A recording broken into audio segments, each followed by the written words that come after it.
So you should be on part 4, problem solving, adding and subtracting decimals of your Unit 1 test review. Make sure you are on part 4. In this video, we're going to read through the example and we're going to solve it together.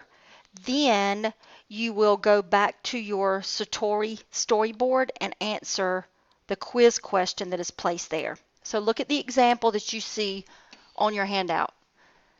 Your meal at McDonald's costs $3.45. Your friend's meal is $3.90. If you pay for both your friend and your meal at McDonald's with a $10 bill, how much change should you receive? If you'll pause the video and underline the important information from that problem. So the first thing you would need to know is the total cost of your and your friend's meal. Then we can worry about the change.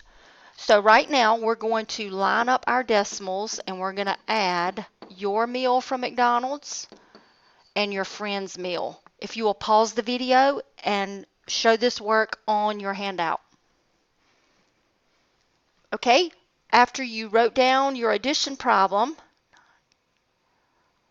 you should have $7.35 would be the total for your friend and for your meal at McDonald's. Now the question is, how much change should you receive? If you pay for it with a $10 bill and your meal costs $7.35, you're going to have to know that for change you would need to subtract.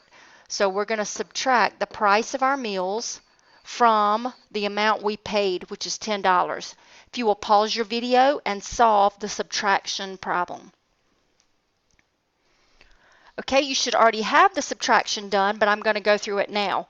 Because you cannot subtract 5 from 0, you have to borrow all the way over here. That 1 becomes a 0. This would become a 10, but when you borrow from it, it becomes a 9. Then this is a 10, but when you borrow from it, it would become a 9, and which makes that a 10. 10 minus 5 is 5. 9 minus 3 is 6. 9 minus 7 is 2. Which means the change that you would receive is $2.65. Make sure this problem is complete on your handout and go back and answer the quiz question that is in the storyboard.